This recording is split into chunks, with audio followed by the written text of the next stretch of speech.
నమస్కారం, న్యూస్ విజన్కు స్వాగతం. ముందుగా వార్తల్లోని ముఖ్యాంశాలు.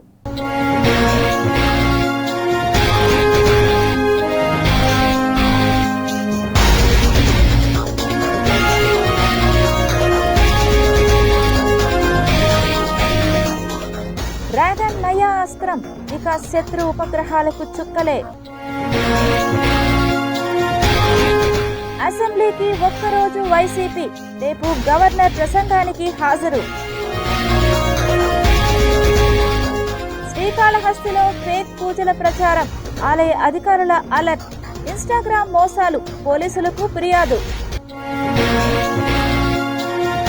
350 కోట్ల అంచనాలతో రూపొందించిన బడ్జెట్ను ఆమోదించిన కౌన్సిల్. తిరుపతి నగరపాలక సంస్థ కౌన్సిల్ లాస్ట్ మీటింగ్.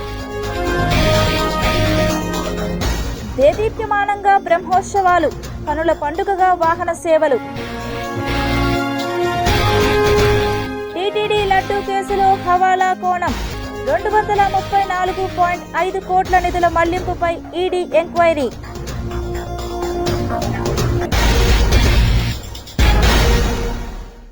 కళ్యాణ వెంకటేశ్వర స్వామివారి వార్షిక బ్రహ్మోత్సవాలు అత్యంత వైభవంగా జరుగుతోంది. శ్రీనివాస మంగాపురం శ్రీ కళ్యాణ వెంకటేశ్వర స్వామివారి బ్రహ్మోత్సవాల్లో 3వ రోజైన మంగళవారం ఉదయం 8 గంటలకు అనంత తేజమూర్తి అయిన శ్రీనివాసుడు యోగ నరసింహుడి అలంకారంలో సింహవాహనంపై భక్తులకు అభయమిచ్చారు. వాహనం ముందు వృషభాలు, గజరాజులు నడుస్తుండగా భక్తజన బృందాలు చెక్కభజనలు, కోలాటాలతో స్వామివారిని కీర్తిస్తుండగా మంగళ వాయిద్యాల నడుమ స్వామివారి వాహన సేవ కోలాహలంగా జరిగింది. భక్తులు అడుగడుగున కర్పూర హారతులు సమర్పించి స్వామివారిని దర్శించుకున్నారు. శ్రీ కళ్యాణ వెంకటేశ్వర స్వామి 3వ రోజు ఉదయం దుష్ట శిక్షణ శిష్ట రక్షణ కోసం సింహవాహనాన్ని అధిరోహించారు. సింహం పరాక్రమానికి, ధైర్యానికి, తేజస్సుకు, ఆధిపత్యానికి, మహాధ్వనికి సంకేతం. సింహరూప దర్శనంతో పైన పేర్కొన్న శక్తులన్నీ చైతన్యవంతమవుతాయి. సోమరితనం నశించి పట్టుదలతో ప్రవర్తించి విజయస్ఫూర్తి సిద్ధిస్తుంది. అజ్ఞానంతో ప్రవర్తించే దుష్టులను హరించడంలో నేను, నా వాహనమైన సింహము సమాన ప్రయత్నంతో ఉంటామని ఈ సింహ వాహనోత్సవం ద్వారా శ్రీవారు చెబుతున్నారు. భూత వాహనంపై శ్రీ కామాక్షి సమేత సోమస్కందమూర్తి అలంకరణలో భక్తులకు దర్శన భాగ్యం కల్పించారు. తిరుపతి శ్రీ కపిలేశ్వర స్వామివారి బ్రహ్మోత్సవాల్లో 3వ రోజైన మంగళవారం ఉదయం శ్రీ సోమస్కందమూర్తి కామాక్షి అమ్మవారి సమేతంగా భూత వాహనంపై అభయమిచ్చారు. భజన మండళ్ల కోలాటాలు, భజనలు, మంగళ వాయిద్యాల నడుమ పురవీధుల్లో వాహన సేవ కోలాహలంగా జరిగింది. పూర్వం క్రూర భూతాలు ప్రజలను బాధిస్తున్న వేళ పరమశివుణ్ణి బ్రహ్మదేవుడు ఆ భూతాల నుంచి లోకాలను కాపాడమని వేడుకున్నారు. ఈ కార్యానికి నిర్జన ప్రదేశాలైన శ్మశానాలను తన ఆస్థానాలుగా చేసుకున్నాడు శివుడు. భూతాలను వశీకరించి శ్మశానాలలో ఉంచి బ్రహ్మ సృష్టిని రక్షిస్తున్నాడని, నాటి నుంచి భూతపతిగా కీర్తించే జీవులకు భయాలను తొలగించి శివుడు రక్షిస్తున్నాడని భక్తుల విశ్వాసం. అందుకు ప్రతీకగా లయకారుడు భూత వాహనంపై అభయమిచ్చారు.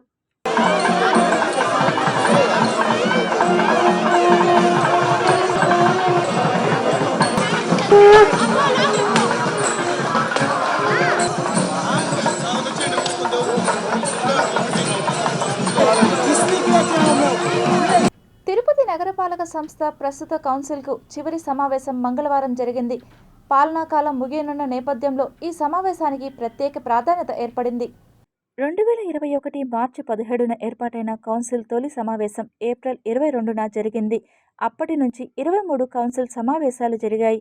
మొత్తం 833 అంశాలపై చర్చించి కౌన్సిల్ ఆమోదముద్ర వేసింది. మంగళవారం జరిగిన 24వ సమావేశంలో 44 ఎజెండా అంశాలపై చర్చించారు. అదేవిధంగా 14 స్టాండింగ్ కమిటీ సమావేశాలు జరిగాయి. కాగా మార్చి 17న వీడ్కోలు సభ నిర్వహించనున్నట్టు తెలుస్తోంది.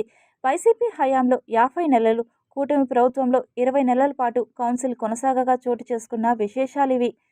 సెట్టిపల్లిను తుడాకు అప్పగిస్తే లేఅవుట్లు వేసుకుని డబ్బు చేసుకుంటుందని, కార్పొరేషన్లో కలిపేస్తే దాదాపు 120 ఎకరాలు ఆస్తులుగా వస్తాయని భావించిన వైసీపీ కీలక నేతలు రాత్రికి రాత్రి నిర్ణయం తీసుకుని కౌన్సిల్ సమావేశంలో తీర్మానం చేశారు. అయితే కూటమి ప్రభుత్వం అధికారంలోకి వచ్చిన తర్వాత సెట్టిపల్లి భూముల బాధ్యతను తుడాకు అప్పగించడం, ఏళ్ల తరబడి పెండింగ్లో ఉన్న సమస్యకు పరిష్కార మార్గం చూపడం తెలిసిందే. కపిల్ తీర్థం నుంచి కరకంబాడి వరకు కొండ కింద మందారమాల పేరుతో రోడ్డు ప్రతిపాదన తెరపైకి తెచ్చారు. కానీ పూర్తి చేస్తామని చెప్పి చేయలేకపోయారు. వైసీపీ హయాంలో పునాదులు వేసిన మున్సిపల్ భవనం, సిఓసి, మల్టీలెవెల్ కార్ పార్కింగ్ నిర్మాణాలు అర్ధాంతరంగా నిలిచిపోయాయి. 2024 ఎన్నికలకు ముందే వీటిని పూర్తి చేయాలనుకున్నారు. కానీ 20% పనులు కూడా చేయలేకపోయారు. కూటమి ప్రభుత్వం 90% పూర్తి చేసినప్పటికీ నిధులు లేక నిలిచిపోయాయి. మాజీ డిప్యూటీ మేయర్ అభినయ్ చిన్న పెద్దవి కలిపి 18 మాస్టర్ ప్లాన్ రోడ్లను, పలు ఫ్రీ లెఫ్ట్లను అభివృద్ధి చేశారు. ఎస్వీయూ మీదుగా జూ పార్క్ రోడ్డును కలిపే మాస్టర్ ప్లాన్ రోడ్డుకు మాత్రం తీవ్రమైన అభ్యంతరాలు రావడంతో వెనక్కి తగ్గాల్సి వచ్చింది. వైసీపీకి చెందిన మేయర్ డాక్టర్ శిరీష పలు కౌన్సిల్ సమావేశాల్లో తన దృష్టికి తీసుకురాకుండానే ఎజెండాలో ఉంచిన పలు అంశాలపై అసంతృప్తి వ్యక్తం చేశారు. సెట్టిపల్లి పంచాయతీని కార్పొరేషన్లో విలీనం చేస్తున్న విషయం ఆమె దృష్టికి రాకుండా కౌన్సిల్లో చర్చకు రావడంతో ఆమె అసహనం వ్యక్తం చేశారు. అదేవిధంగా మాస్టర్ ప్లాన్ రోడ్లపైన కూడా మేయర్ తొలుత వెనకడుగు వేశారు. మాస్టర్ ప్లాన్ రోడ్లను సాధారణంగా తుడా ఏర్పాటు చేస్తుందని, అయితే కార్పొరేషన్ ఆ బాధ్యత తీసుకోవడం సాధ్యమయ్యేనా అని సందేహం వ్యక్తం చేశారు. ఏది ఏమైనప్పటికీ 350 కోట్ల అంచనాలతో రూపొందించిన బడ్జెట్ను సభ్యులందరూ ఆమోదించడం గమనార్హం. బడ్జెట్ ప్రతిపాదనలు మన చర్చలను చూసిన ప్రజలకు ఒక నమ్మకం అయితే రావాలి. మనం కడుతున్నటువంటి ప్రతి రూపాయి మనం ఎన్నుకున్నటువంటి ప్రజాప్రతినిధులు, అధికారులు మన కోసమే ఎంతో బాధ్యతగా, జాగ్రత్తగా ఖర్చు చేస్తున్నారనేది. అందుకే బడ్జెట్ సెషన్లో నాతో సహా మిగతా సభ్యులందరూ కూడా బాధ్యతాయుతంగా ఉండాలనేది నా విన్నపం. బడ్జెట్లోని కీలక అంశాలపైన అలాగే మీకేమైనా సలహాలు, సూచనలు ఇవ్వాలన్నా స్పష్టంగా మీరు మాట్లాడవచ్చు, చర్చిద్దాం. ఇంకొకటి, ఏ నగరానికి లేనటువంటి అవకాశం మన తిరుపతి నగరానికి ఉంది. అది ఏమిటంటే శ్రీవారి పాదాల చెంత ఉండడం వల్ల టీటీడీ నిధులు కానీ అలాగే కేంద్ర ప్రభుత్వ నిధుల నుంచి వీలైనంత ఎక్కువ నిధులు మనం రాబట్టుకునే విధంగా మనం నిరంతరం కృషి చేయాలి. ఇంకా ఈ బడ్జెట్కి వస్తే మౌలిక సదుపాయాల అభివృద్ధికి, అలాగే తాగునీటి సరఫరాకు, పారిశుద్ధ్యానికి, డ్రైనేజ్ వ్యవస్థకు, వీధి దీపాలు, పచ్చదనం వంటి అంశాలకు ప్రాధాన్యత ఇవ్వడం జరిగింది. ఈ సంవత్సరం బడ్జెట్ను కూడా పెంచుకోవడం చాలా అభినందిస్తున్నాను మనస్ఫూర్తిగా.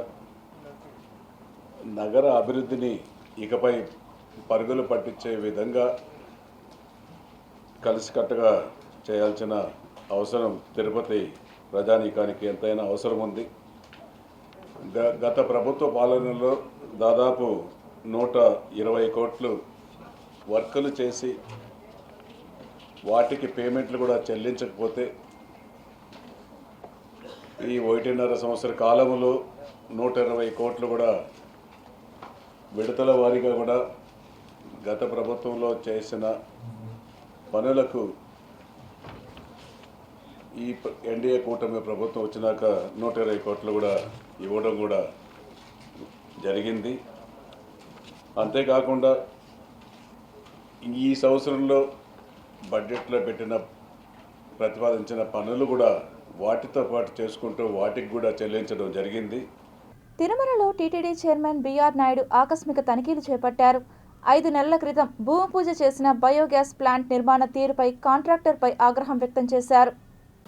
దీనివల్ల ఏదైతే వేస్ట్ ఏదైతే ఉందో అది ఉందో పర్ డే 40 టన్నుల కన్జంప్షన్ అవుతుంది. దానివల్ల మనం ఇక్కడి నుంచి పైప్ లైన్ వేసుకొని ఏదైతే వెంగమాంబ క్యాంటీన్ ఏదైతే ఉందో దాన్ని సప్లై చేస్తారు. దీనివల్ల పొల్యూషన్ కంట్రోల్ అవటమే కాకుండా ఇక్కడ ఉన్నటువంటి చెత్త చెదారం అంతా కూడా కన్జంప్షన్ అవుతుంది. దాని ద్వారా గ్యాస్ ప్రొడ్యూస్ చేసి మనం టీటీడీ వాడుకుంటుంది. దీనివల్ల 1,50,00,000 దాకా సేవింగ్ అవుతుంది టీటీడీకి. ఇది రాత్రింబావుల్లో మన ఇంజనీర్స్ దీనికి సంబంధించిన వాళ్ళందరూ కూడా పనిచేస్తున్నారు. వాళ్ళందరూ కూడా రిక్వెస్ట్ ఏంటంటే త్వరితగతిన దీన్ని కంప్లీట్ చేయమని చెప్పడం జరిగింది. వాళ్ళు ఆ దిశగా చేస్తున్నారు. వాళ్ళందరికీ కూడా అభినందనలు తెలియజేసుకుంటూ త్వరగా దీన్ని ప్రారంభించాలని చెప్పేసి నేను ఇక్కడ చేస్తున్నటువంటి ఇంజనీర్లందరినీ కూడా కోరటం జరిగింది. ఓం నమో వెంకటేశాయ. ముఖ్యమంత్రి చంద్రబాబు నాయుడు పూర్తిగా ఆత్మరక్షణలో పడిపోయారన్నారు టీటీడీ మాజీ చైర్మన్ వైఎస్ఆర్సీపీ నేత భూమన కరుణాకర్ రెడ్డి. లడ్డూపై సిట్ ఇచ్చిన రిపోర్టుపై చంద్రబాబు తప్పుడు ప్రచారం చేస్తున్నారని ధ్వజమెత్తారు. బీఆర్ నాయుడు, ముద్దాడ రవిచంద్ర బలవంతంగా పెద్ద జీయర్ స్వామితో లేఖ రాయించారు. లడ్డూ అంశంలో రాజకీయ నాయకులకు ఎలాంటి ప్రమేయం లేదని సిట్ స్పష్టంగా చెప్పింది. కొంతమంది స్వాములను చంద్రబాబు భయపెట్టి లేఖలు రాయిస్తున్నారు. చంద్రబాబు క్షుద్ర రాజకీయాల్లో ఆధ్యాత్మికవేత్తలు నలిగిపోతున్నారు. స్వాములను భయపెట్టి చంద్రబాబు ఏం సాధించాలని అనుకుంటున్నారు అని ప్రశ్నించారు. కొంతమంది స్వాములకు భక్తి కంటే పైరవీలు ఎక్కువ అవసరం. కేంద్ర దర్యాప్తు సంస్థలు ఇచ్చిన రిపోర్టులపైనే ఎల్లో మీడియా దాడులు చేస్తోంది. హైందవ సమాజానికి చంద్రబాబు ఏం చేశారో చెప్పాలి. చంద్రబాబు రెడ్ బుక్ పాలన పెద్ద జీయర్ స్వామిపైకి మళ్లింది. వైఎస్ జగన్ను రాజకీయంగా ఎదుర్కోలేకనే ఇలాంటి కుట్రలు చేస్తున్నారు అని మండిపడ్డారు. ఎంత దారుణమైనటువంటి విషయము. ఎన్డీడీబీ, ఎన్డీఆర్ఐ స్పష్టంగా ఎక్కడా జంతువుల కొవ్వు కలవలేదు అని విస్పష్టంగా ప్రకటించిన తరువాత సంవత్సరం పాటు విచారణ చేసి జరిపి ఆ తర్వాత కోర్టుకు నివేదించిన తరువాత ఒక్కసారిగా తెలుగుదేశం పార్టీకి సంబంధించిన పత్రికల వాళ్ళు, మీడియా సంస్థలు ఆ సిబిఐ ఎంక్వైరీ మీదనే దాడి చేస్తూ తప్పులు పడుతూ 20 రోజులుగా విపరీతమైనటువంటి వైరుధ్య విరుద్ధ వ్యతిరేక ప్రచారాలు చేస్తూ ఉంటే దానిని గమనించకుండా చంద్రబాబు ఆడుతున్నటువంటి నాటకంలో జగన్మోహన్ రెడ్డి హిందూ ద్వేషి అనేటువంటి ఒక బ్యాడ్ ఆలోచనతో ఆయన చేస్తున్నటువంటి ఈ ఘోర కలికి జగన్మోహన్ రెడ్డి గారు, రాజశేఖర్ రెడ్డి గారు చేసినంత మంచి హైందవ సమాజానికి ఒక్కటంటే ఒక్కటి కూడా చంద్రబాబు నాయుడు గారు చేయల. ఎన్నో ఏళ్ల చరిత్ర కలిగిన టౌన్ క్లబ్ ఎన్నికలు జరిగేనా అనే సందేహం సభ్యులలో రోజురోజుకు అధికమవుతోంది. గతంలో ఎంతో ప్రసిద్ధిగాంచిన Tirupati social and cultural club ఎందుకు అభివృద్ధి పదంలో నడవడం లేదు? అర్థం కాని దయనీయ దుస్థితి మెంబర్స్లో నెలకొంది. ఇంతకీ టౌన్ క్లబ్లో కనీసం కరెంటు బిల్లు కట్టలేని పరిస్థితికి ఎందుకు చేరుకుందో, ఎవరి నిర్లక్ష్యంగా ఇలా తయారైందో అర్థం కాని పరిస్థితి నెలకొందని ప్రస్తుతం తిరుపతిలో చర్చ జరుగుతోంది. 2000 మందికి పైగా సభ్యులు కలిగిన టౌన్ క్లబ్ నేడు కళావిహీనంగా తయారై తిరుపతిలో హాట్ టాపిక్గా మారుతుంది. క్లబ్ను ఎవరూ పట్టించుకోకపోవడంతో నిర్వీర్యంగా మారుతుందా అనే అనుమానాలు అనేకంగా వినిపిస్తున్నాయి. ఇంతకీ ఎన్నికలు ఎందుకు జరపలేదు? జరపడానికి గల ఇబ్బందులు ఏమిటి? లేదంటే ఎన్నికలు జరిగితే ఏమైనా ఇబ్బందులు కలుగుతాయా అని మెంబర్స్ చర్చించుకుంటున్నారు. టౌన్ క్లబ్కు ఎన్నికలు జరిగితే సభ్యులు ఏమైనా సమస్యలు ఉన్న నేపథ్యంలో వారితో చర్చించి సమస్యలు పరిష్కరించేందుకు అవకాశాలు ఉంటాయి. అయితే గడిచిన 10 సంవత్సరాలు పైగా ఎన్నికలు జరగకపోవడం, ఎలక్షన్స్ జరిపేందుకు ఎందుకు ఆలస్యం అవుతుందో అర్థం కావడం లేదని మదన పడుతున్నారు. సజావుగా జిల్లా యంత్రాంగం ఎన్నికలు జరిపి క్లబ్బుల్లో ఉన్న మెంబర్స్ సమస్యలను పరిష్కరించే దిశగా అధికారులు కృషి చేయాలని విజ్ఞప్తి చేస్తున్నారు. ఎప్పుడైతే ఎన్నికలు జరుగుతాయో అప్పుడే టౌన్ క్లబ్కు పూర్వవైభవం వస్తుందని, లేని పక్షంలో ఆకతాయిలకు, ప్రైవేట్ వాహనదారులకు ఆవాస కేంద్రంగా మారిపోతుందని ఆవేదన వ్యక్తం చేస్తున్నారు సభ్యులు. 100 సంవత్సరాలకు పైగా చరిత్ర కలిగిన టౌన్ క్లబ్ ఎంతో ప్రాముఖ్యత కలిగిన కేంద్రంగా ఒకప్పుడు ఒక వెలుగు వెలిగిన సోషల్ అండ్ కల్చరల్ నేడు అభివృద్ధికి నోచుకోక ఉండిపోవడంతో సభ్యులు సైతం టౌన్ క్లబ్కు వచ్చేందుకు ఆసక్తి చూపడం లేదని విమర్శలు వస్తున్నాయి. చనిపోయిన విద్యార్థిని అడ్డం పెట్టుకుని రాజకీయ పార్టీలు ధర్నా చేయడం హాస్యాస్పదమని విద్యార్థులు మండిపడ్డారు. రాజకీయాలు వద్దు, చదివే ముద్దు, రాజకీయాలు వద్దు, చదివే ముద్దు, రాజకీయాలు వద్దు, చదివే ముద్దు, రాజకీయాలు వద్దు, మా కాలేజ్ దగ్గరికి ఎవరు రావద్దు, మా కాలేజ్ దగ్గరికి ఎవరు రావద్దు, చట్టం తన పని తాను చేస్తుంది. నా పేరు నందిని, నవ సమాజ ఫెడరేషన్ మహిళా విభాగానికి అధ్యక్షురాలుగా పనిచేస్తున్నాను. తిరుపతిలో జరుగుతున్నటువంటి ఇటీవల ఒక అమ్మాయి ఆత్మహత్య చేసుకునేది బాలాజీ నర్సింగ్ కాలేజీలో అని చెప్పేసి ఒక వార్త అనేది తీసుకొస్తున్నారు. అది వ్యక్తిగతంగా సంబంధించిందనే విషయం చట్టానికి తెలుసు, పోలీసు వారికి తెలుసు, ప్రజలకు కూడా తెలుసు, విద్యార్థులకు కూడా తెలుసు. కానీ ప్రతి ఒక్కరికి తెలిసిన విషయాన్ని దాన్ని నిజ నిర్ధారణ అనేది చేయకోకుండా ఈరోజు ఇంతమంది వందలాది మంది పిల్లల భవిష్యత్తు అనేది నాశనం చేయడానికి ఇక్కడ ఎవరైతే నాయకులు వస్తున్నారో అది వాళ్ళ అవగాహనతో వస్తున్నారా లేకపోతే ఆలోచనతో వస్తున్నారా అనేది ఒకసారి వాళ్ళ మనస్సాక్షికి సమాధానం అనేది చెప్పుకోవాలని నేను అడుగుతున్నాను.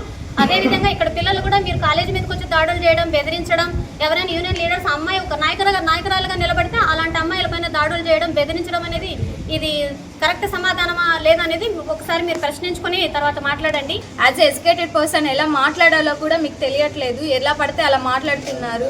ఇర్రెస్పెక్టబుల్గా మాట్లాడి స్టూడెంట్స్ని కూడా మీ ఫోటోలు తీసుకుంటాం, మీ పేరెంట్స్కి పెడతాం, మీరు కూడా వాళ్ళకి సపోర్టా అని మాట్లాడతారు. వాళ్ళు వచ్చి వాళ్ళ విషయం వాళ్ళు కన్వే చేయాలని చేస్తే కూడా మీరు వాళ్ళకి ఏ మాత్రం ఛాన్స్ ఇవ్వకుండా మీరే మాట్లాడేస్తే వాళ్ళు ఎలా వాళ్ళ వర్షన్ చెప్పుకోగలుగుతారు. ఎవ్రీథింగ్ అమ్మాయి ప్రూఫ్స్ ఉన్నాయని చెప్పి కాలేజీలో ఉన్న స్టూడెంట్స్ అందరూ లేదు కాలేజ్ ఏం రాంగ్ లేదని చెప్పాలని వాళ్ళు ట్రై చేస్తుంటే కూడా వాళ్ళ మీద చున్నీలు లాగడం, అమ్మాయిల్ని మీరు అమ్మాయిలు కాదా అని అడిగారు, కానీ అమ్మాయిలు చున్నీలు లాగేది కరెక్టేనా? తిరుపతి ఈస్ట్ పోలీస్ స్టేషన్ పరిధిలో నిషేధిత మందులను అక్రమంగా విక్రయిస్తున్న ముఠాపై ప్రత్యేక ఆపరేషన్ చేపట్టి 8 మంది ముద్దాయిలను అరెస్ట్ చేసి వారి వద్ద నుండి నిషేధిత మందులను స్వాధీనపరుచుకున్నట్లు డీఎస్పీ భక్తవత్సలం మీడియా సమావేశంలో తెలియజేశారు. ఈ ట్యాబ్లెట్స్ వాస్తవానికైతే ప్రిస్క్రిప్షన్ లేకోకుండా అమ్మకూడదు. ఈ ట్యాబ్లెట్స్ మామూలుగా ఈ పెయిన్ కిల్లర్స్గా వాడతారు.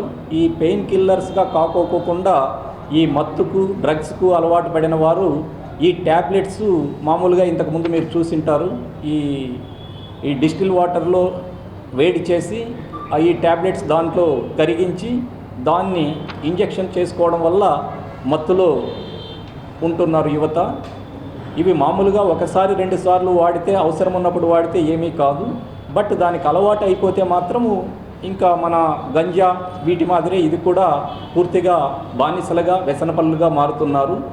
ఇవి ప్రిస్క్రిప్షన్ లేకుండా అమ్మకూడదు కాబట్టి ఇక్కడ దొరకనందువల్ల మన నాగార్జున అనే వ్యక్తి అనంతపూర్లో డిస్ట్రిబ్యూటర్ ఉన్నారు దీనికి. ఆయన తాడిపత్రి నాగేశ్వరరావు గారికి అమ్మితే నాగేశ్వరరావు గారు ఇక్కడున్న రాజ్ కుమారు ఇంకా ఇప్పుడు దొరికిన 8 మందికి ఇవ్వడంతో ఇక్కడ యువతకు వీళ్ళు అమ్మడము, వాటిని తాగి వాళ్ళు దానికి అలవాటు పడి అవి లేకోకోకుంటే బ్రతకలేము అనే విధంగా వ్యసనపరులుగా మారుతున్నారు. ఈ విషయంలో ప్రత్యేక దృష్టి పెట్టి వీటిని అరికట్టాలనే ఉద్దేశంతో మా ఈస్ట్ ఇన్స్పెక్టర్ గారు, తర్వాత ఎస్ఐ గారు, తర్వాత మనకి ఇక్కడ లోకల్ డ్రగ్ ఇన్స్పెక్టర్ గారితో కలిసి వీటి మీద నిఘా పెట్టి ఈరోజు 8 మందిని అరెస్ట్ చేసి ఆ డిస్ట్రిబ్యూటర్ని, తర్వాత తాడిపత్రిలో ఉన్న మెడికల్ స్టోరు కలిగిన వ్యక్తి నాగేశ్వరరావుని, తర్వాత ఇక్కడ 6 మంది ఫెడ్లర్స్ని అరెస్ట్ చేయడం అనేది పంచనామా ద్వారా. ప్రిస్క్రిప్షన్తోనే అమ్మాలి. ఆ ప్రిస్క్రిప్షన్ కూడా ఒక్కసారి మాత్రమే డిస్పెన్స్ చేయాలి. ఒకే ప్రిస్క్రిప్షన్ మీద మల్టిపుల్ టైమ్స్ డిస్పెన్స్ చేసినా కూడా that is a violation. And ఈ మెడిసిన్స్ సంబంధించి రిజిస్టర్స్ మెయింటైన్ చేయాలి. Schedule H1 register, prescription register అని ఈ రిజిస్టర్స్ ఉంటాయి. ఇవన్నీ మెయింటైన్ చేయాలి. ఈ 5 ఐటమ్స్ మెయింటైన్ చేస్తే దీని యొక్క దుర్వినియోగం కాకుండా ప్రజలకి సక్రమంగా దేనికైతే దాన్ని ఉపయోగించాలో దానికి మాత్రమే ఉపయోగించేటట్టు ఉంటుంది. అదర్వైజ్ ఎవరైనా సరే ఈ బ్లాక్ చైన్, ఇప్పుడు మనం చూస్తున్న ఈ బ్లాక్ చైన్ అక్రమంగా అడ్డదారుల్లో తీసుకొని వచ్చి ఇలాగ యువతను బానిసలను చేసే ఉద్దేశంతో యూజ్ చేస్తున్నట్లయితే కనుక మెడికల్ షాపుల వాళ్ళ మీదైనా సరే కఠిన చర్యలు మేము పోలీస్ డిపార్ట్మెంట్ వారి సహకారంతో మేము కఠిన చర్యలను తీసుకున్నదని సిద్ధంగా. తిరుమల తిరుపతి దేవస్థానం టీటీడీ ప్రసాదంగా ఇచ్చే లడ్డూ తయారీలో అవకతవకలు, హవాలా లావాదేవీల ఆరోపణలు దేశవ్యాప్తంగా సంచలనం సృష్టిస్తున్నాయి. రాష్ట్ర ప్రభుత్వం ఏర్పాటు చేసిన ప్రత్యేక దర్యాప్తు బృందం సిట్ కీలక అంశాలను గుర్తించడంతో ఎన్ఫోర్స్మెంట్ డైరెక్టరేట్ ఈడీ రంగంలోకి దిగింది. మనీ లాండరింగ్ నిరోధక చట్టం PMLA కింద ఈడీ అధికారికంగా విచారణ ప్రారంభించినట్లు విశ్వసనీయ వర్గాలు వెల్లడించాయి. SIT రూపొందించిన నివేదికలో టీటీడీ లడ్డూ తయారీలో ఉపయోగించే ముడి సరుకుల సరఫరా, కాంట్రాక్టులు, నాణ్యత తనిఖీల్లో పెద్ద ఎత్తున అక్రమాలు జరిగినట్టు పేర్కొన్నట్టు సమాచారం. ముఖ్యంగా నెయ్యి సరఫరా, టెండర్ల మంజూరు, ల్యాబ్ పరీక్షల నివేదికల విషయంలో అవినీతి చోటు చేసుకున్నట్టు సిట్ గుర్తించింది. అయితే SIT నివేదిక ప్రకారం లడ్డూ తయారీకి సంబంధించిన కొన్ని కాంట్రాక్టుల ద్వారా వచ్చిన లాభాలను హవాలా మార్గంలో దేశంలోని పలు నగరాలకు మళ్లించినట్టు ఆరోపణలు ఉన్నాయి. ఢిల్లీ, చెన్నై, విజయవాడ, హైదరాబాద్ వంటి నగరాల్లో హవాలా నెట్వర్క్ ద్వారా డబ్బు తరలింపులు జరిగినట్టు అనుమానిస్తున్నారు. ఈ క్రమంలో సుమారు 234.5 కోట్లకు పైగా నిధుల మళ్లింపు జరిగినట్టు ప్రాథమిక అంచనాలు ఉన్నాయి. ఈ అక్రమ లావాదేవీల్లో మధ్యవర్తులు, డైరీ సంస్థలు, సరఫరాదారులు, కొందరు అధికారుల ప్రమేయం ఉందన్న ఆరోపణలు కూడా వెలుగులోకి వచ్చాయి. లడ్డూ తయారీలో ఉపయోగించే నెయ్యి నాణ్యతకు సంబంధించిన ల్యాబ్ నివేదికలను ఉద్దేశపూర్వకంగా దాచి సరఫరా కొనసాగించేందుకు కొందరు అధికారులు సహకరించారని సిట్ పేర్కొన్నట్టు తెలుస్తోంది. కొన్ని సందర్భాల్లో నాణ్యతా ప్రమాణాలకు అనుగుణంగా లేని నెయ్యిని కూడా అనుమతించినట్లు ఆరోపణలు ఉన్నాయి. ఇక ఎస్ఐటి నివేదిక ఆధారంగా ఈడీ అధికారులు మనీ లాండరింగ్ కోణంలో దర్యాప్తు చేపట్టారు. అక్రమంగా సంపాదించిన డబ్బును ఎలా మళ్లించారు, ఎవరి ఖాతాల్లోకి వెళ్ళింది, ఏ హవాలా ఏజెంట్ల ద్వారా తరలించారు అనే అంశాలపై ప్రత్యేకంగా దృష్టి సారించింది. త్వరలోనే సంబంధిత వ్యక్తులు, సంస్థలకు నోటీసులు జారీ చేసే అవకాశం ఉందని తెలుస్తోంది. భక్తుల విశ్వాసానికి ప్రతీకగా భావించే తిరుమల లడ్డూ వ్యవహారంలో ఇలాంటి ఆరోపణలు రావడం తీవ్ర ఆందోళన కలిగిస్తోంది.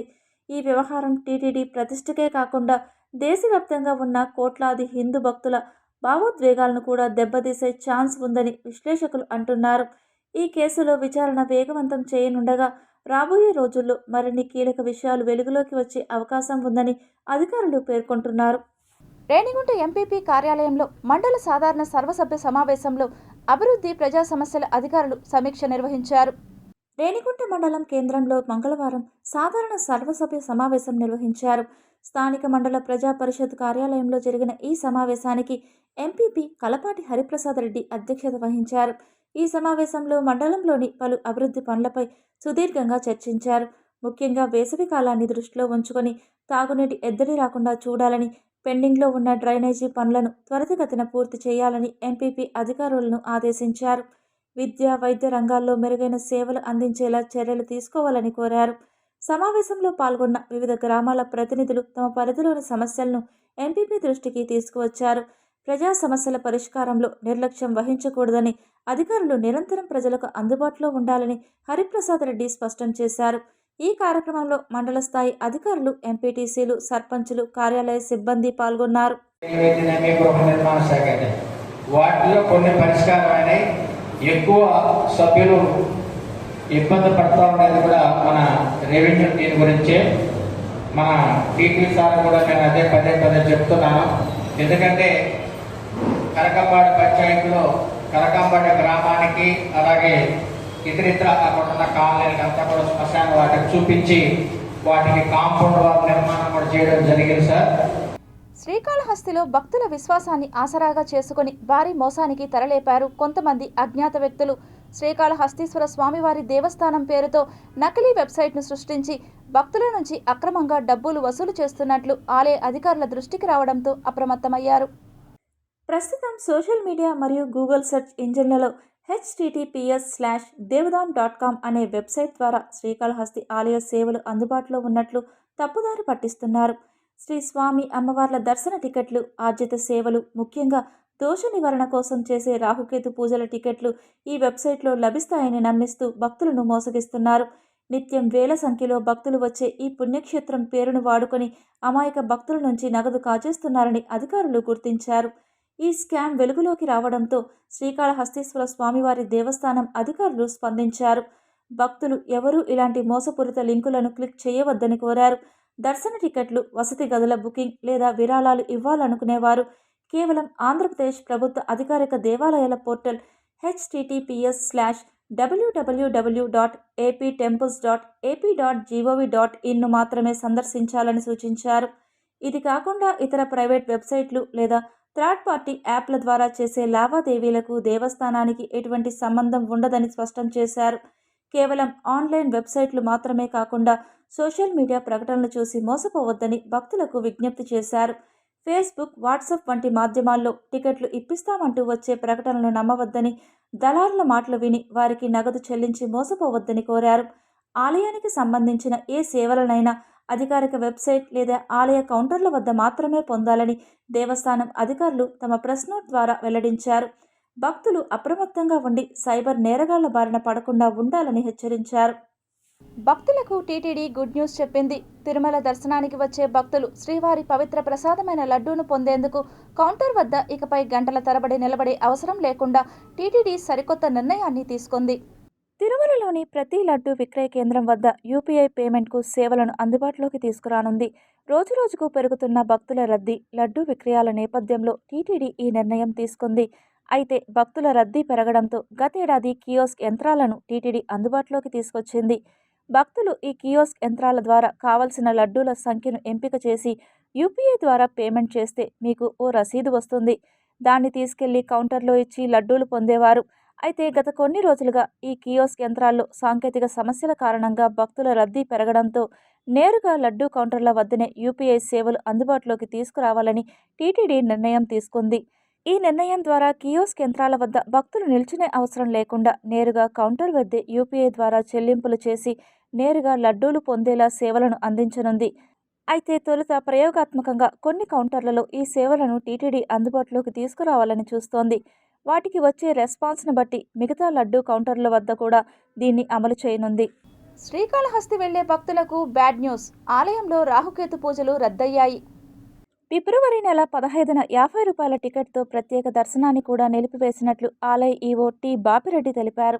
శ్రీకాళహస్తి బ్రహ్మోత్సవాలు ఉండటంతో దేవాదాయ శాఖ ఉన్నతాధికారుల ఆదేశాలతో ఈ నిర్ణయం తీసుకున్నట్లు వెల్లడించారు. అంతేకాదు బ్రహ్మోత్సవాల ప్రారంభం దృష్ట్యా నేటి నుంచి 13 రోజుల పాటు మరికొన్ని పూజలు కూడా రద్దు చేశారు. ఈ మేరకు ఆలయంలోని మహాద్వారం లోపల నిర్వహించే ₹2,500, ₹5,000 విలువైన రాహుకేతు పూజల్ని రద్దు చేశారు. అలాగే అన్ని ఆర్జిత సేవలు రద్దు చేశారు అధికారులు. ఈ నెల 14, 15, 16 తేదీల్లో అంతరాలయ దర్శనాలు నిలుపుదల చేశారు. భక్తుల రద్దీ దృష్ట్యా ఈ నిర్ణయం తీసుకున్నట్లు తెలిపారు. భక్తులు ఈ విషయాన్ని గమనించి శ్రీకాళహస్తి రావాలని అధికారులు సూచిస్తున్నారు. శ్రీకాళహస్తిలో నేటి నుంచి బ్రహ్మోత్సవాలు ప్రారంభమవుతున్నాయి. ఈ నెల 23వ తేదీ వరకు కొనసాగనున్నాయి. అయితే బ్రహ్మోత్సవాల సందర్భంగా సామాన్య భక్తులకు త్వరగా దర్శనం అయ్యేలా ప్రణాళికలు సిద్ధం చేసినట్లు వివరించారు. శివరాత్రి రోజు మహాలఘు దర్శనం కల్పిస్తారు. అలాగే క్యూలైన్లు ఆగకుండా అందరికీ దర్శనం చేయించేలా ఏర్పాట్లు చేశారు. ప్రత్యేకంగా వీవీఐపీలు, వీఐపీలకు ఒక స్లాట్ అమలు చేస్తున్నారు. అంతేకాదు భక్తులకు ఉచితంగా చిన్న లడ్డూలు పంపిణీ చేయడానికి ఏర్పాట్లు చేశారు. అలాగే మహాశివరాత్రి రోజున ఆలయం తరపున మహిళలందరికీ జాకెట్టు వస్త్రం, గాజులు, పసుపు దారాలు, కంకణం, అమ్మవారి కుంకుమ అందజేస్తారు. సర్వదర్శనంతో పాటు ₹50, ₹200, ₹500 టికెట్లు అందుబాటులో ఉన్నాయని ఆలయ అధికారులు తెలిపారు. అంతేకాదు ప్రతి ఏటా స్థానికులకు ₹500 రాయితీ టికెట్లు పంపిణీ చేస్తుండగా ఈసారి ఆ టికెట్ను ₹200కి 2 రోజులు ముందుగానే ప్రత్యేక కౌంటర్లో ఏర్పాటు చేసి ఇస్తారు. ఈ టికెట్ కోసం ఆధార్ కార్డు నమోదు చేసుకుంటారు. ఇక ఈ నెల 16వ తేదీన స్థానికులందరికీ ఉచిత దర్శన వసతి కల్పించాలని ప్లాన్ చేశారు. శ్రీకాళహస్తిలో మహాశివరాత్రి వార్షిక బ్రహ్మోత్సవాలు నిర్వహించనున్నారు. ఈ మేరకు బ్రహ్మోత్సవాలు అంకురార్పణగా భక్త కన్నప్ప కైలాసనాథ స్వామికి తొలి రోజు నిర్వహించే ధ్వజారోహణ ఘట్టంతో ప్రారంభమవుతాయి. అంతేకాదు శ్రీకాళహస్తిలో తొలి పూజ భక్త కన్నప్పకై నిర్వహించడం ఆనవాయితీగా వస్తోంది. ప్రతిరోజు ఆలయంలో సుప్రభాతం అనంతరం గర్భాలయంలో కొలువుదీరిన భక్త కన్నప్పకు తొలి పూజ నిర్వహిస్తారు. ఆ తర్వాతే ఆర్జిత సేవలు ప్రారంభిస్తుంటారు. అంతేకాదు అర్చకులు మోకాళ్ల వరకు వస్త్రధారణతో పూజలు నిర్వహించడం సాంప్రదాయంగా ఉంది. జాతీయ మాంస పరిశోధనా సంస్థ హైదరాబాద్ సౌజన్యంతో శ్రీ వెంకటేశ్వర పశు వైద్య విశ్వవిద్యాలయం తిరుపతిలో కిసాన్ మేళా నిర్వహించారు. ఈ కార్యక్రమంలో స్థానిక ఎమ్మెల్యే ఆరణి శ్రీనివాసులు ముఖ్య అతిథిగా పాల్గొని రైతులను ఉద్దేశించి ప్రసంగించారు. అదే పశువులకు ప్రభుత్వం తరఫున కూడా ఉచితంగా కూడా పశు వైద్యాలకు టీకాలు, మందులు కూడా ఉచితంగా కూడా సరఫరా చేయడం జరుగుతూ ఉంది. ఇది చాలా మంచి అవకాశం. ఈ కిసాన్ మేళాలో రైతులకు పండించే పంటలకు గిట్టుబాటు ధరగా వీరి వల్ల పశువులు, మేకలు, గొర్రెలు, కోళ్ళు ఇవన్నిటిని కూడా ఉత్పత్తి ఎలా చేసుకుంటే ఎలా లాభం పొందొచ్చు అనేది ముఖ్య అవకాశం. వాటికి రైతులకు కావాల్సిన పరికరాలు, ట్రాక్టర్లు, వాటిని పంటలు పండించడానికి కావాల్సిన యంత్రాలు కూడా కిసాన్ ద్వారా సప్లై చేయడం చాలా సంతోషం. మన ఎన్డీఏ కూటమి ప్రభుత్వంలో ప్రధానమంత్రి మోదీ గారి నేతృత్వంలో మన ఆంధ్రప్రదేశ్ రాష్ట్ర ముఖ్యమంత్రి గౌరవ నారా చంద్రబాబు నాయుడు గారు, ఉప ముఖ్యమంత్రి గౌరవ శ్రీ కొణిదెల పవన్ కళ్యాణ్ గారు ఈ రైతులకు అనేక విధాలుగా కనిపించే విధంగా రైతు భరోసా కింద అన్నదాత సుఖీభవ అనే కార్యక్రమంలో సంవత్సరానికి 3 విడతలుగా కూడా ₹20,000 ఇవ్వడం జరుగుతూ ఉంది. రైతులకు మన పల్లెల్లో మన పవన్ కళ్యాణ్ గారి నేతృత్వంలో గోకులం షెడ్లు కూడా అనేకంగా రాష్ట్ర వ్యాప్తంగా కూడా ఏ రాష్ట్రంలో లేని విధంగా మన రాష్ట్రంలో గోకులం షెడ్లు ఏర్పాటు చేయడం, నీళ్ల తొట్లు కట్టడం. రేపటి నుండి ప్రారంభం కానున్న అసెంబ్లీ సమావేశాల తొలి రోజు గవర్నర్ అబ్దుల్ నజీర్ ప్రసంగానికి హాజరు కావాలని వైసీపీ అధ్యక్షుడు జగన్మోహన్ రెడ్డి నిర్ణయించారు. మాజీ సీఎం హోదాలో జగన్ వాహనాన్ని అసెంబ్లీ ప్రాంగణంలోకి అనుమతిస్తారా అంటూ శాసనసభ వర్గాలను వైసీపీ నేతలు ఆరా తీసినట్టు తెలిసింది. ఇందుకు శాసనసభ వర్గాలు కూడా సుముఖతను వ్యక్తం చేసినట్టు సమాచారం. 2024 ఎన్నికల తర్వాత ఎమ్మెల్యేల ప్రమాణ స్వీకారం, గవర్నర్ ప్రసంగ కార్యక్రమాల కోసం అసెంబ్లీకి వైసీపీ ఎమ్మెల్యేలు వచ్చారు. ఆ తర్వాత నుంచి శాసనసభ సమావేశాలను బాయ్కాట్ చేస్తూ వస్తున్నారు. అయితే కేంద్రానికి సానుకూల సంకేతాలు పంపించేందుకు గాను ప్రతిసారి గవర్నర్ ప్రసంగానికి మాత్రం హాజరవుతున్నారు. గవర్నర్ ప్రసంగం రోజును శాసనసభ పని దినంగా గుర్తించరు. అందువల్ల గవర్నర్కు గౌరవం ఇచ్చేలా ఈ కార్యక్రమానికి హాజరైతే భవిష్యత్తులో ఎలాంటి సమస్యలు ఎదురుకాబోవని జగన్ భావిస్తున్నారని వైసీపీ వర్గాలు చెబుతున్నాయి. ప్రస్తుతానికి గవర్నర్తో సఖ్యతను జగన్ కోరుకుంటున్నారని చెబుతున్నారు. అందువల్ల బుధవారం నాటి గవర్నర్ ప్రసంగానికి వైసీపీ ఉభయ సభల సభ్యులు హాజరవుతారని ఆ పార్టీ వర్గాలు చెబుతున్నాయి. గవర్నర్ ప్రసంగం తర్వాత మళ్లీ పాత విధానమే జగన్ కొనసాగిస్తారని అంటున్నాయి. ఇప్పుడు కొన్ని సంక్షిప్త వార్తలు చూద్దాం.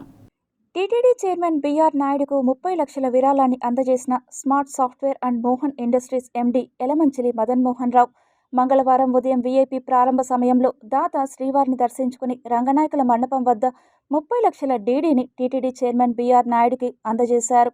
అనంతరం రంగనాయకుల మండపంలో వేద పండితుల చేత ఆశీర్వదించి చైర్మన్ దాతలకు స్వామివారి ప్రసాదాలు అందజేశారు.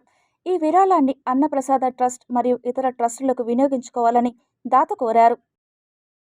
తిరుమల శ్రీవారిని పలువురు ప్రముఖులు దర్శించుకున్నారు. మంగళవారం ఉదయం వీఐపీ ప్రారంభ సమయంలో ప్రభుత్వ విప్ దాట్ల సుబ్బారావు, ఎమ్మెల్యే బోండా ఉమామహేశ్వరరావు, మాజీ ఉప ముఖ్యమంత్రి బుడి ముత్యాల నాయుడు, సినీ నిర్మాత నాగవంశీ మరియు సినీ నటుడు విశ్వక్సేన్ వీరు ఇరువురు శ్రీవారిని దర్శించుకుని మొక్కులు చెల్లించుకున్నారు. దర్శనానంతరం రంగనాయకుల మండపం వద్ద వేద పండితులు ఆశీర్వదించి స్వామివారి తీర్థ ప్రసాదాలు అందజేశారు. అష్టదళ పాద పద్మారాధన సేవలో శ్రీవారిని దర్శించుకున్న హీరో నారా రోహిత్, ప్రొడ్యూసర్ సంతోష్ చిన్నపల్ల మంగళవారం ఉదయం అష్టదళ పాద పద్మారాధన సేవలో సినీ హీరో నారా రోహిత్ మరియు సంతోష్ చిన్నపల్ల శ్రీవారిని దర్శించుకుని మొక్కులు చెల్లించుకున్నారు.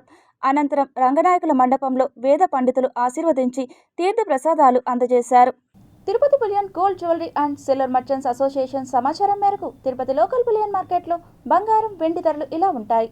24 క్యారెట్ల బంగారం 10 గ్రాముల ధర 1,60,500 రూపాయలు. 22 క్యారెట్ల బంగారం 1 గ్రాము ధర 14,475 రూపాయలు. వెండి 1 కేజీ ధర 2,73,700 రూపాయలు. రీటైల్ వెండి 1 గ్రాము ధర 278 రూపాయల 70 పైసలుగా ఉంటుంది. వార్తలు ముగించే ముందు ముఖ్యాంశాలు మరోసారి చూద్దాం.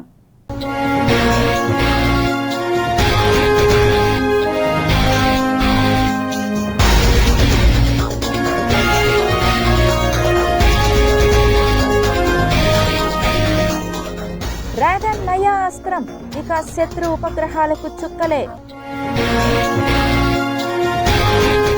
అసెంబ్లీకి ఒక్కరోజు వైసీపీ, రేపు గవర్నర్ ప్రసంగానికి హాజరు.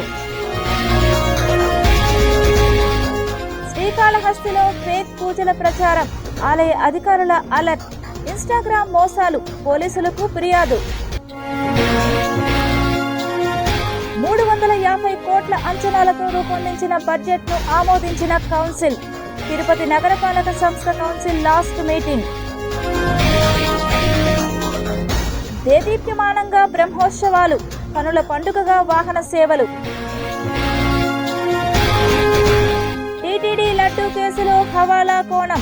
234.5 కోట్ల నిధుల మళ్లింపుపై ఈడీ ఎంక్వైరీ.